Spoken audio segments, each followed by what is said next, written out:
Good morning all the aspirants. आप सभी का गुरुकुलम ज्योति में हार्दिक स्वागत है। हम नेम रिएक्शन की एक सीरीज शुरू करने जा रहे हैं। तो सबसे पहले हम शुरू करेंगे एल्डोल कंडेंसेशन। इसको समझते हैं कि एल्डोल कंडेंसेशन क्या होता है। एल्डोल कंडेंसेशन दो एल्डिहाइड्स और कीटोन के मॉलिक्यूल्स के साथ रिएक्शन करने से होता है, जिसमें स्ट्रॉन्ग बेस को यूज किया जाता है और बीटा हाइड्रोक्सी एल्डिहाइड और बीटा हाइड्रोक्सी कीटोन का इसमें फॉर्मेशन होता है। In the presence of a strong base, two molecules of aldehyde or ketone may combine to form a beta hydroxyaldehyde or beta hydroxy ketone, चाहे वो aldehydes हों और ketones हों। स्ट्रॉन्ग बेस की प्रेजेंस में बीटा हाइड्रोक्सी एल्डिहाइड और beta hydroxy ketone ये बनाते हैं। इस पूरी प्रक्रिया को, इस पूरी रिएक्शंस को हम बोलते हैं एल्डोल कंडेंसेशन। एल्डोल दो शब्दों से मिलकर बना है, जिसमें एल ए एल डी और all means the product will combined name of aldehydes and alcohols.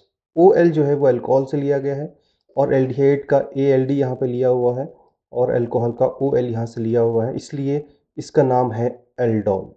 इसकी केमिकल रिएक्शन इस तरीके से हैं। हमारे पास दो एल्डिहाइड्स हैं द सेम, दोनों सेम हैं एल्डिहाइड्स, और दोनों सेम एल्डिहाइड बेस की प्रेजेंस में कंडेंस्ड होते हैं और कंडेंसेशन के बाद एक प्रोडक्ट मिलता है जिसको हम बोलते हैं beta hydroxy aldehyde. Means this is aldehydic group, this aldehydic group and this is alcoholic group. This carbon adjacent carbon of this aldehydic group will be termed as alpha, उसके बगल वाले को हम बोलेंगे बीटा। तो बीटा पोजीशन पे OH group जुड़ा हुआ है तो इसको बोलेंगे बीटा हाइड्रोक्सी, और पूरे रिएक्शन में एल्डिहाइड है तो beta hydroxy aldehyde. In the presence of base, when two molecules of aldehydes, especially in this case this is aldehyde, then product is beta hydroxyaldehyde. If the reactants are ketone, the product will be ketone. तो ये एक simple सी reaction है जिसमें कि दो aldehyde group आपस में reaction करते हैं और इन the presence of base product हमारा बन जाता है बीटा हाइड्रोक्सी एल्डिहाइड।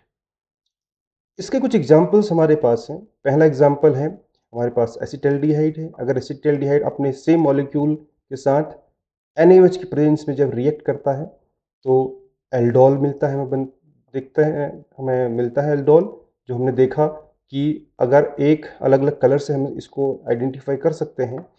एक एल्डिहाइड ग्रुप में OH बना है और दूसरा जो एल्डिहाइड ग्रुप है एज इट इज यहाँ पे अटैच हो चुका है। हमारे पास दूसरा एग्जाम्पल है, ये एक कार्बन और जुड़ गया इसके एल्डिहाइड में, तो हमारे पास प्रोपेनॉल्डिहाइड है, ये NaOH की प्रेजेंस में रिएक्शन करता है तो यहाँ पर भी बीटा हाइड्रोक्सी एल्डिहाइड हमें मिलता है। तो ये दूसरा example.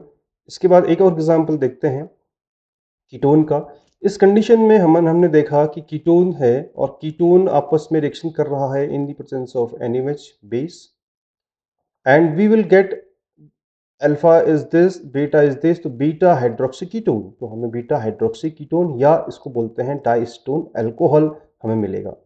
This is another aldol reaction. Aldol reaction कैसे होती है, इसकी क्या मैकेनिज्म है, सबसे पहले हम देखते हैं। दो हमारे पास एल्डिहाइडिक रिएक्टेंट्स थे। वन एल्डिहाइडिक रिएक्टेंट्स की कंडीशन ये है कि at least this aldehydic group should alpha hydrogen. At least condition ये है कि इस एल्डिहाइडिक ग्रुप में, एल्डिहाइड में अल्फा हाइड्रोजन होना चाहिए। अल्फा का मतलब this is ketonic group. Adjacent carbon को हम अल्फा कार्बन कहेंगे और इस अल्फा कार्बन में जो हाइड्रोजन जुड़ा होगा उसे हम बोलेंगे अल्फा हाइड्रोजन। ये हमारे पास कीटोनिक ग्रुप है। हाँ, इसकी तो एल्डिहाइड हम यूज कर रहे हैं तो सी डबल बॉन्ड वो कार्बोनाइल ग्रुप है। कार्बोनाइल ग्रुप के एडजेसेंट कार्बन को हम अल्फा कार्बन कहेंगे। उसमें उस अल्फा कार्बन में अगर कोई भी हाइड्रोजन जुड़ा हुआ है, उस अल्फा कार्बन में हाइड्रोजन के जुड़ने की वजह से हम इसको कहते हैं अल्फा हाइड्रोजन। तो minimum condition for this kind of aldol reaction is there should at least one alpha hydrogen. Why it should have alpha hydrogen? Because alpha hydrogens are always acidic in nature. This base which has been taken from NaOH will abstract the alpha hydrogen. इस alpha hydrogen को ये ले लेगा और ये तरीके की fast reaction है.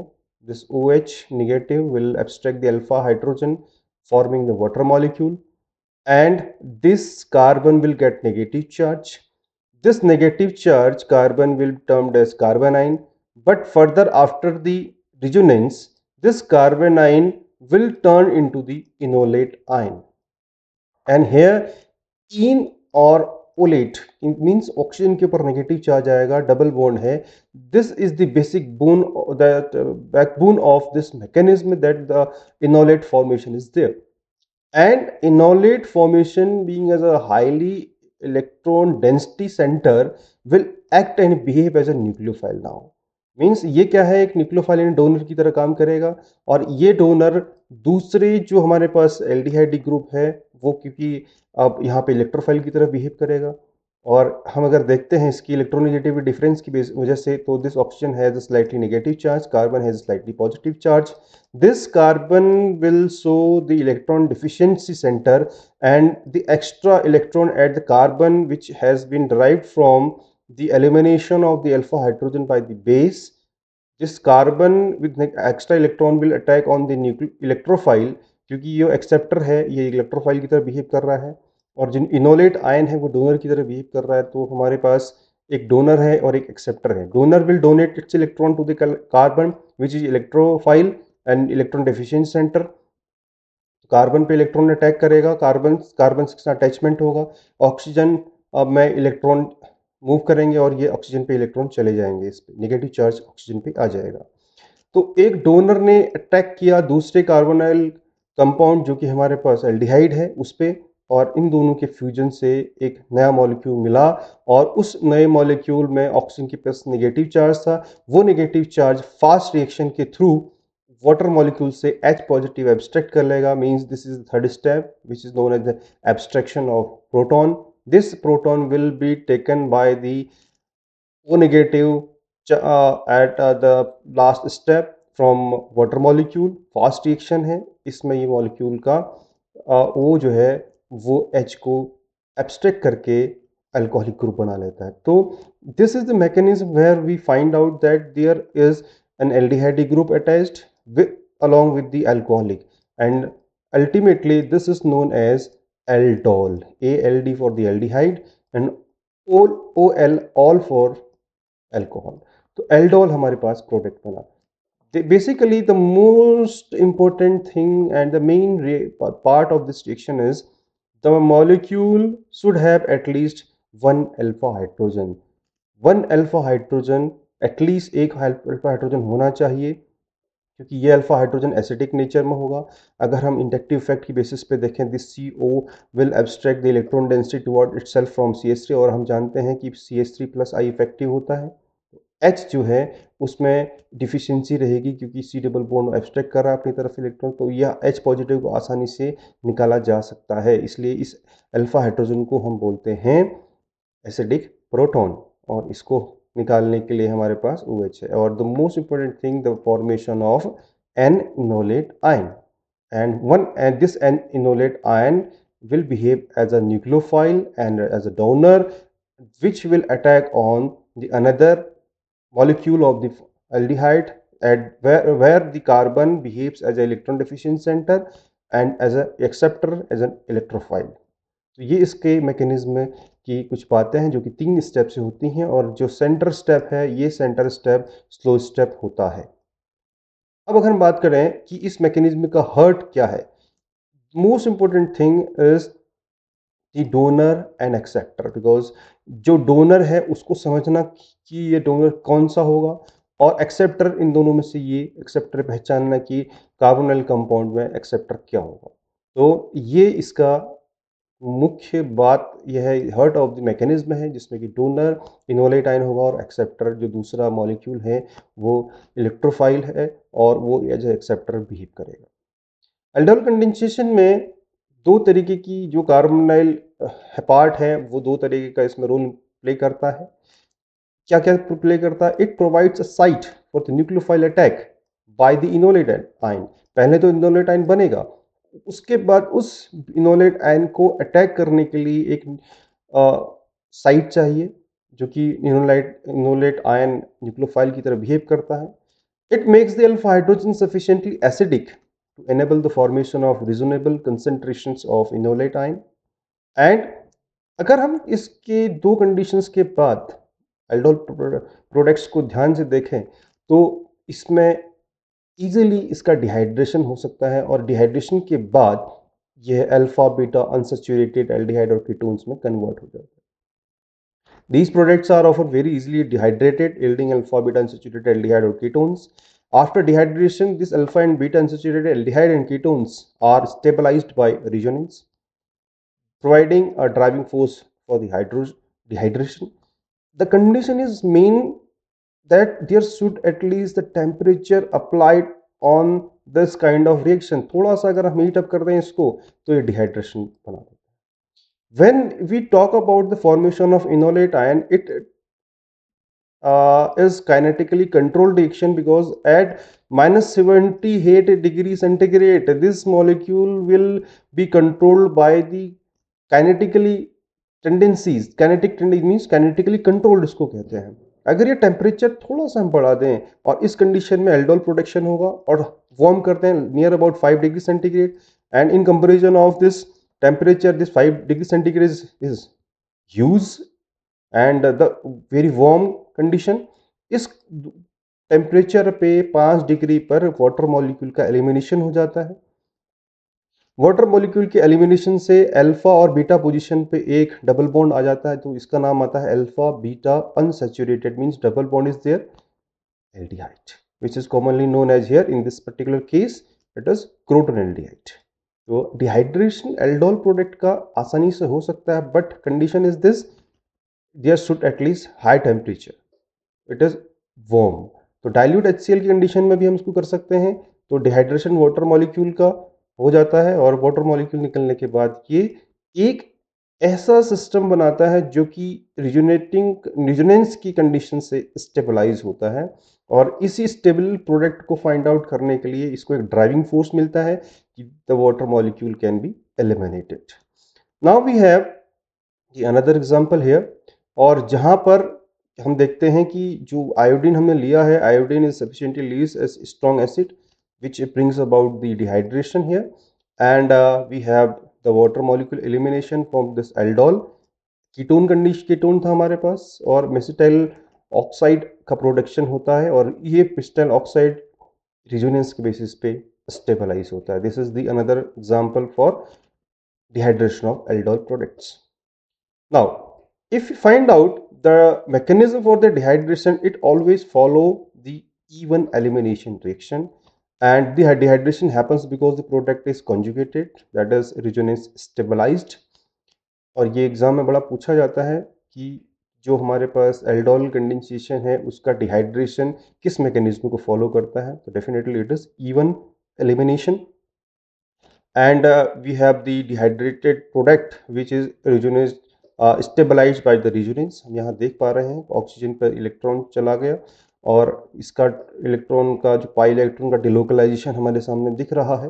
तो this kind of delocalisation of the pi electron is basically getting stabilised this product और प्रोडक्ट का स्टेबलाइजेशन जिसमें 3 रिएक्शन मिल रहे हैं तो रिजोनेंस के बेसिस पे जो प्रोडक्ट हमें मिलेगा इस केस में मेसिटाइल ऑक्साइड ये स्टेबलाइज होगा and the stabilised product always follow the even elimination mechanism। Now we have this another kind of reaction where we can say that the aldol condensation can also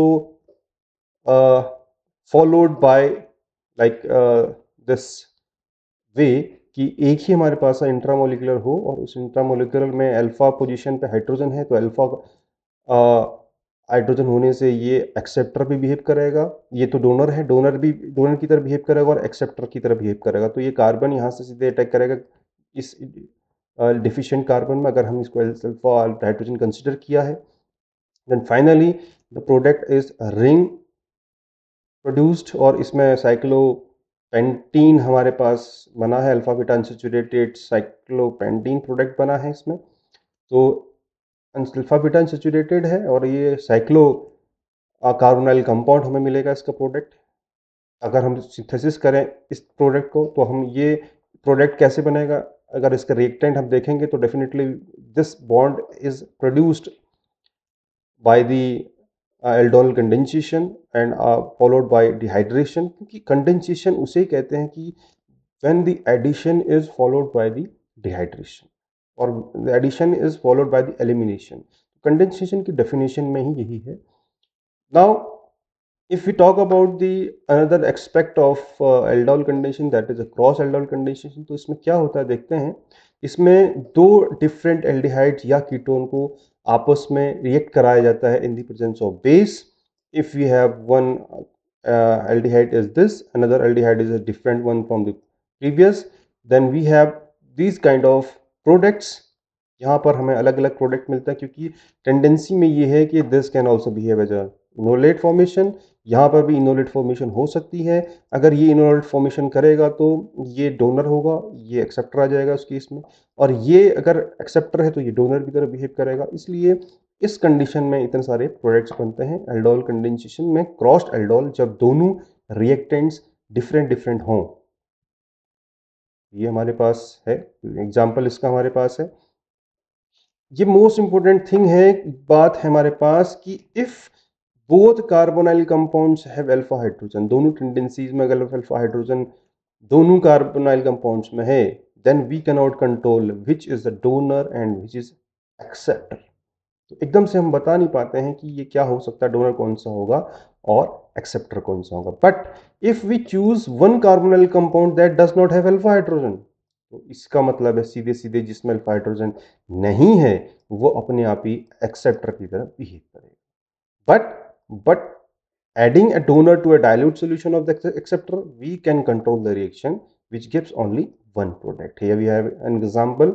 This is the benzaldehyde. When benzaldehyde reacts with the acetaldehyde, and in this particular case this acetaldehyde is having the alpha hydrogen, but the benzaldehyde does not have any alpha hydrogen. That directly means that this will behave like an acceptor and the alpha hydrogen containing reactant aldehyde will behave like as a donor। तो इस case में जब base की presence में इनके reaction होती है तो इनकी रिएक्शन से हमें जो प्रोडक्ट मिलेगा वो वन प्रोडक्ट मिलेगा, और यहाँ पे alpha by beta unsaturated aldehyde हमें मिला है और इसमें वाटर मॉलिक्यूल एलिमिनेट हो गया। The addition is followed by the elimination, that is the condensation reaction. Now we have the crossed aldol condensation. ये एग्जांपल हमने देखा कि इसमें अगर अल्फा हाइड्रोजन नहीं है, अल्फा कार्बन में कोई हाइड्रोजन नहीं जुड़ा है, इसका मतलब no alpha hydrogen is there, this kind of molecule will always behave like as a electron electrophile and acceptor molecule. Okay, now this is acceptor and this is donor। इसके बाद हम बात करते हैं इसके कुछ और एग्जांपल्स की, और यहाँ पर हमारे पास एक एग्जांपल है, इसमें NO2 ग्रुप जुड़ा हुआ है इसकी मेटा पोजिशन पे। तो इस कंडीशन में हम अगर इसको देखें तो मॉलिक्यूल NaOH के साथ बेस के साथ रिएक्शन करेगा और फाइनली हमें प्रोडक्ट मिलेगा। 3 पोजीशन नाइट्रो है, तो 3 पोजीशन पर नाइट्रो होने से 3 नाइट्रो चलकॉन इसका प्रोडक्ट बनेगा। Now if you find out what are the uses of this aldol condition, let's check it out क्या क्या हो सकते हैं। The aldol condition is very useful in the preparation of large molecules from simple starting material। In biosynthesis जहाँ पर large molecule बनाने हो product के फॉर्म पे, condensation reaction provides the only reasonable route. ये कारण हो सकता है जिसमें आसानी से इस रिएक्शन को यूज किया जा सकता है। जितने मॉलिक्यूल हैं स्टार्टिंग मटेरियल स्मॉल मॉलिक्यूल हैं जिसमें कि 2 और 3 कार्बन होते हैं, तो बायोसिंथेसिस एल्डोल कंडेंसेशन से की जा सकती है।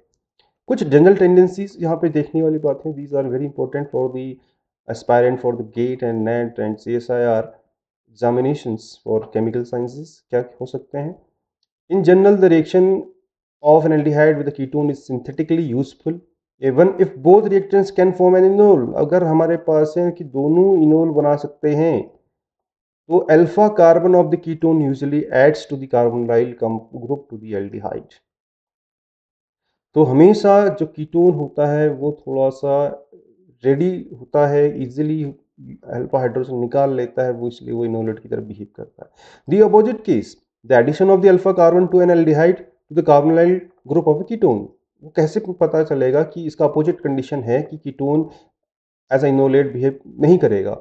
That can be achieved by the directed aldol reaction. The general procedure is to convert one reactant into a performed enol, derived derivatives or a relative species prior to the intended aldol reaction.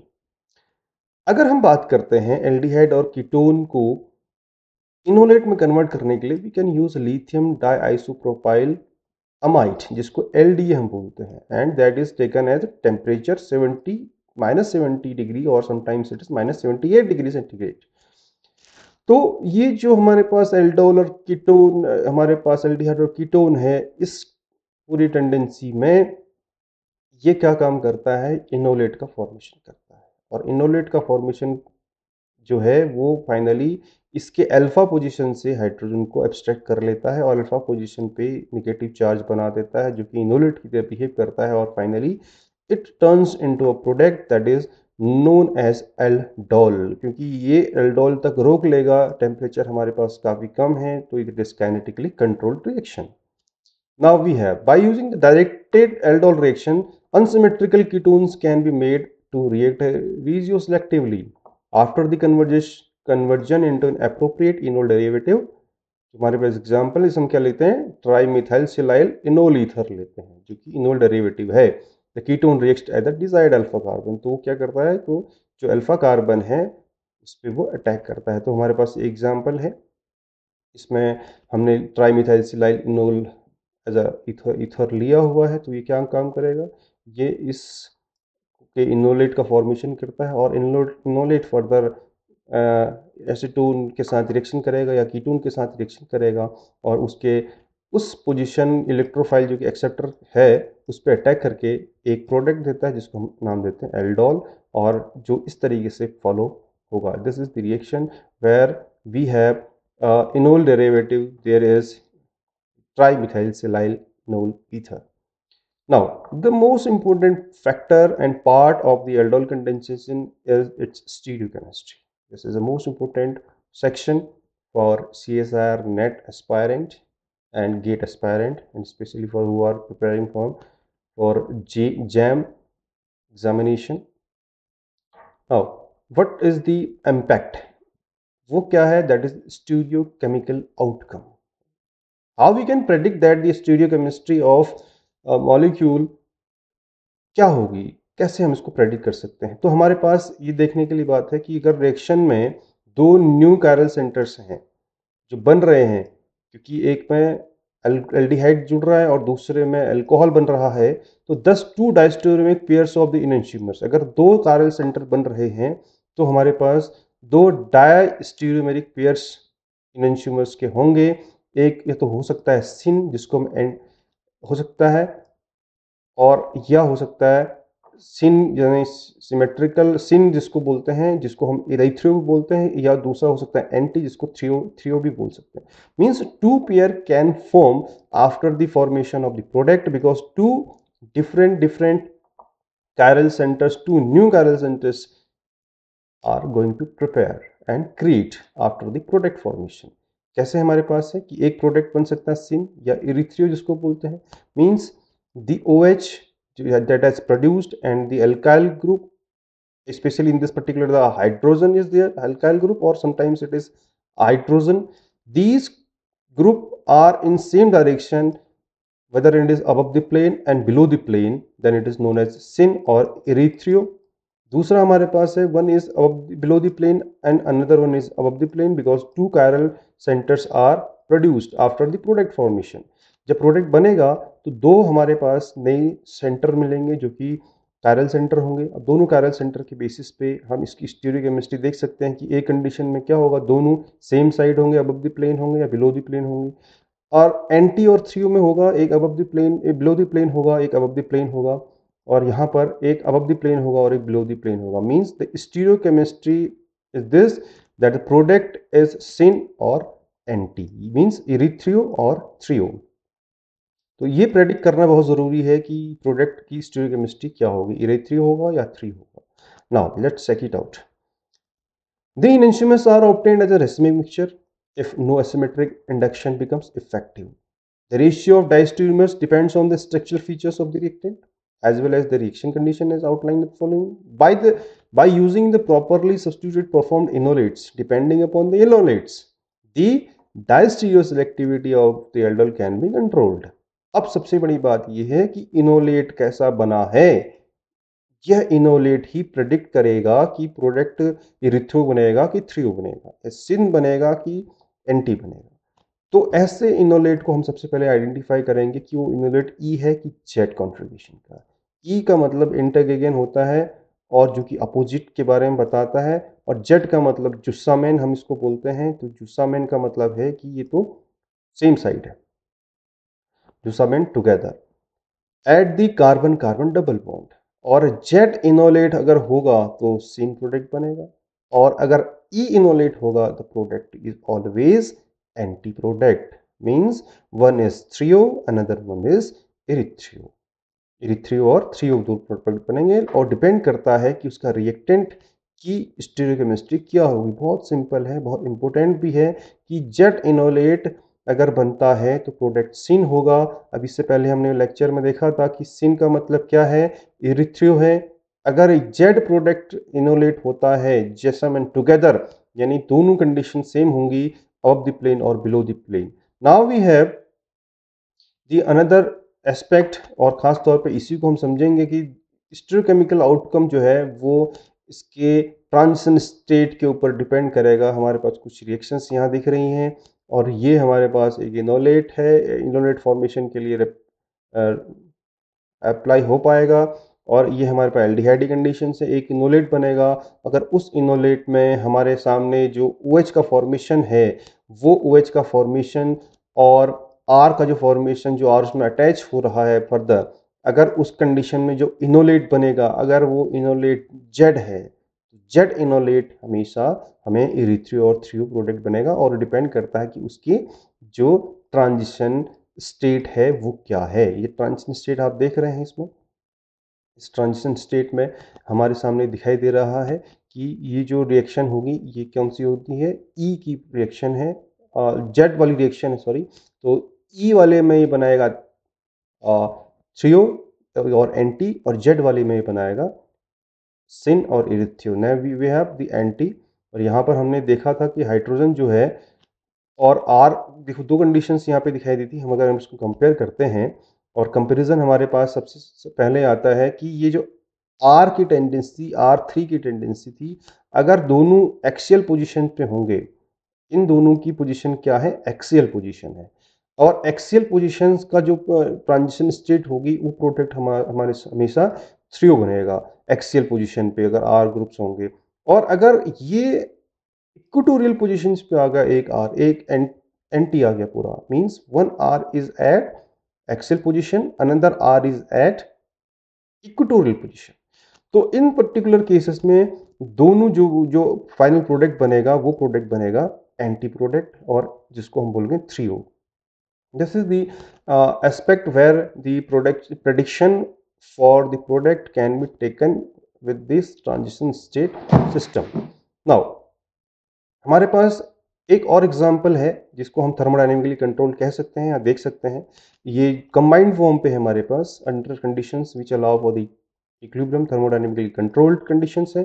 The anti product is obtained since the metal chelate is the more stable. तो metal chelate जो है वो centre वाला जो chelation है, इसको हम बोलते हैं मेटल चिलेट्स हैं ये।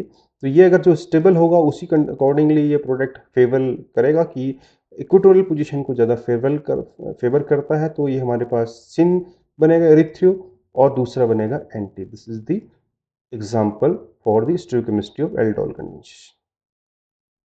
Now, with an appropriate chiral reactant, high initio selective can be achieved as a result of asymmetric induction. If both reactants are chiral, this procedure is called the double asymmetric reactions. अब यहाँ पे condition ये है कि double asymmetric reaction किसे कहेंगे, और वो क्या होगा जब रिएक्टेंट्स दोनों chiral होंगे, उसके ऊपर डिपेंड करता है। And the observed initio selectivity can be even higher. An initio selective aldol reaction may also be achieved with non chiral starting material by employing an asymmetric Lewis acid. अब उसमें क्या होगा कि अगर हमारे पास ऐसा नहीं हो पा रहा है तो इनिशियो सेलेक्टिव एल्डोल रिएक्शन को तब भी हम पा सकते हैं जब हमारे पास अगर स्टार्टिंग मटेरियल कोई भी अगर सिमेट्रिक ना हो या असिमेट्रिक हो, तो उस कंडीशन में हम Lewis acid asymmetric Lewis acid का यूज कर सकते हैं एज ए कैटलिस्ट। तो हमारे पास इस तरीके से प्रोडक्ट बनेगा। तो कुछ बातें और हम यहाँ पे सिमेट्रिक की बात करेंगे, स्टोइकोकेमिस्ट्री की बात करेंगे। मुकियामा अल्डोल रिएक्शन की बात करते हैं, तो जिसमें कि ट्राईमेथिलसिलाइल इनोल ईथर यूज किया जाता है, जहाँ पे कैटलाइज करते हैं लुईस एसिड से। The required asymmetric environment carbon का double bond forming step can be created by employing an asymmetric Lewis acid in a catalytical amount. Especially with the ordinary aldol reaction, a number of side reaction can be observed as a result of high reactivity of starting material in products. For instance, the alpha beta unsaturated carbonyl compound can undergo further aldol reaction by reacting as a vinylogous components. In addition, compounds are potential substance for the Michael reaction. तो कुछ थोड़ा सा अगर advance की बात करें तो इसमें हम इसको देख सकते हैं कि हाइड्राइड ट्रांसफर अगर होता है तो गनीजारो रिएक्शन हो जाती है। ये कुछ इसके एग्जांपल्स हैं। जब टेम्परेचर थोड़ा सा हमने ज़्यादा लिया है तो इसका प्रोडक्ट हमें इस तरीके से मिलेगा। Okay, now we have some another part that this aldol can also get dimerise और डाइमर प्रोडक्ट्स बना सकता है। यहाँ पे हमारे पास एग्जाम्पल है एसिटल्डोल डाइमराइजेस टू गिव पैराल्डोल। तो ये एक अनदर एस्पेक्ट है कि ये इस तरीके से भी रिएक्शंस को प्रोसीड कर सकता है। Because of many possible reactions of the aldols, it is generally recommended to use a freshly distilled product for further synthetic steps. Beside the aldol reaction in the true sense there are several other analogous reactions. बहुत सारे और reactions होंगी जो कि इसमें enolate का formation होगा, जिसको हम नेक्स्ट, जो कि ऑफन एल्डोल टाइप रिएक्शंस कहे जाते हैं, इसको हम नेक्स्ट टाइम केमिकल रिएक्शंस में पढ़ेंगे। If you like this lecture, just press the like button, share it, and subscribe our channel, that is Gurukulam Jyoti. Thanks for watching.